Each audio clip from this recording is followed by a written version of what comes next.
Today on Famous Criminals, we're doing something a little different.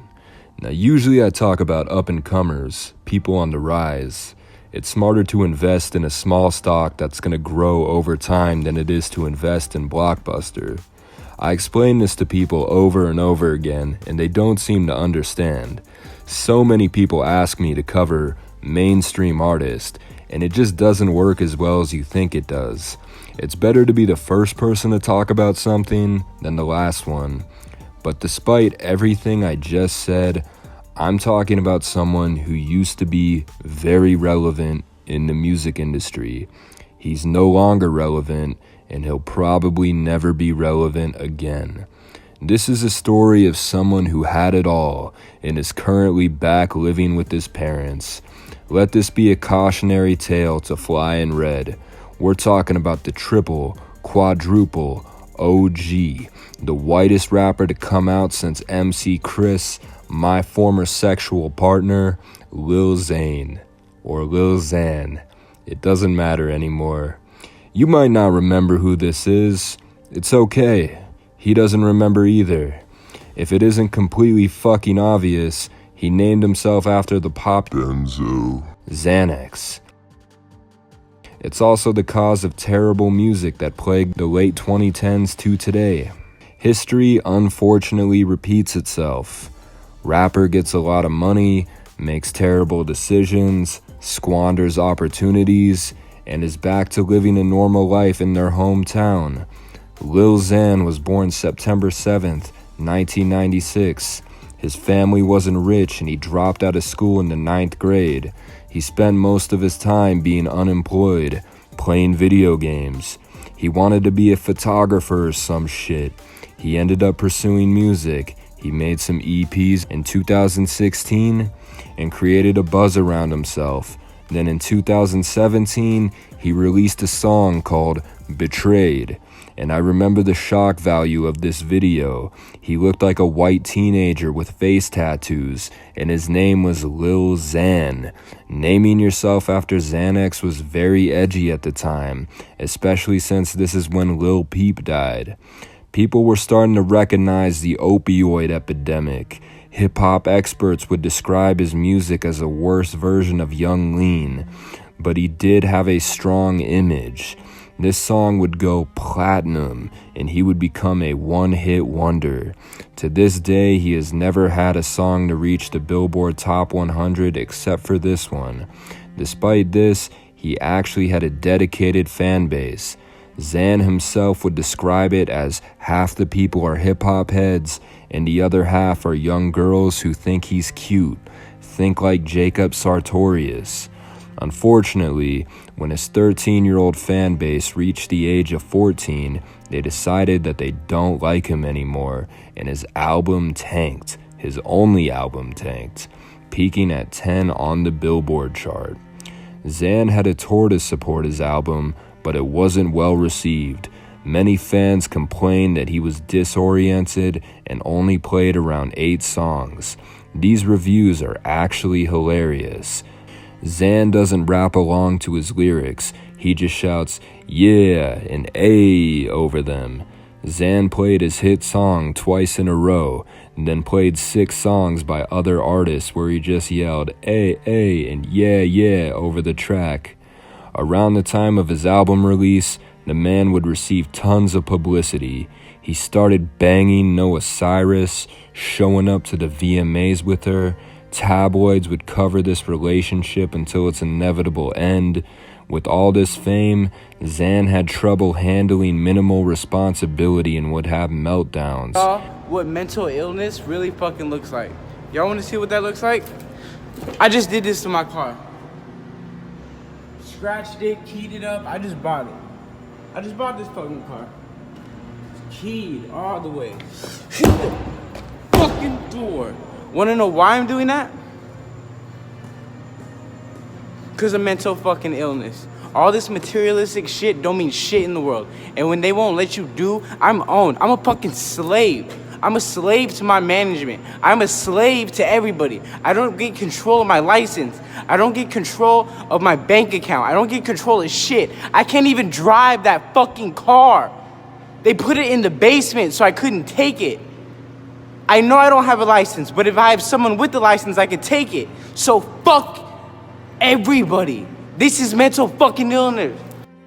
As you could see, he had a hissy fit where he keyed his own $150,000 car, and then this one where he finds out that his father is a crack enthusiast. I just found out my dad is a fucking crackhead. No, stop. I just found out my dad is a fucking crackhead. Yo, stat.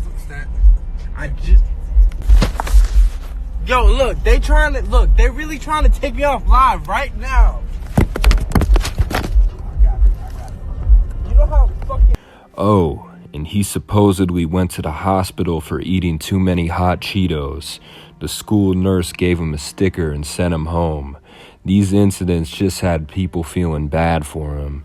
The tune would start to change when Xan would make questionable remarks.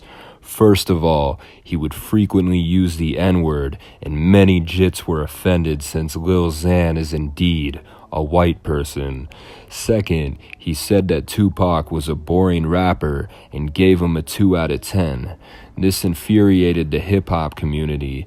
That's when Rich Homie Quan would declare Xan to be the wackest rapper in the game, if not all time. And then Eminem would even give him a slight diss, saying Lil Xan imitates Lil Wayne. It got to the point where a man confronted Xan at a gas station, and Xan pulled a gun on him. Yo, bro. Hey, look at this little bitch, homie. Do something then, dog. What the fuck you want, bro? Hey, Get the fuck out. Get out. Man, God, this motherfucker pulling a gun. Fuck out, nigga. Hey, you don't see this shit, right? Look at Lil Xan pulling a gun right now. Look at little get. Get out. Hey, look at this guy pulling the gun right now. Look at this motherfucker. Hey, pull that shit out again, homie. Hey, homie, you a bitch.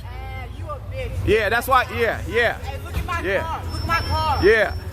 Look at your car, you little bitch. His mental breakdowns would continue to get worse as he's seen losing control at a food court, repeatedly shouting the N-word. A St. Louis rapper named Vlad HQ would pay Lil Xan for a feature, and when Lil Xan didn't deliver, Vlad forced him to cancel his St. Louis show by threatening him with guns. By 2020, Lil Xan was completely out of the mainstream eye. He was still releasing some music and had a respectable following, but he wasn't touring and didn't put out any new albums. It says here that he hasn't toured since 2019, and as we all know, that's how artists make their real money. By the time it was 2021, Xan would start making videos talking about how he no longer has money. Then of course he'd involve himself with the crypto pump and dump pyramid scheme. Xan's manager would eventually get frustrated with his poor work ethic. Now Xan wasn't willing to tour and his music wasn't generating any revenue. Because of this, Xan was late on his car payments, and there was still $30,000 owed to his G-Wagon, the same one that he keyed. So his manager took his car to compensate himself. Supposedly, his manager, Stat Quo, was paying Xan's mom's rent for several months. Now this is why he's in the news again. Xan made a video accusing his ex-manager of supplying him drugs. I was a drug addict back then, right? And my manager was supplying me with the drugs. He knew all my plugs, so if I couldn't perform because I was withdrawing back then, because yes, I used to be a drug addict. Right here, yes, Stat Quo. Also, he took my car away too. That I paid. That the majority of the money. How ironic. Peeps my fucking cover too.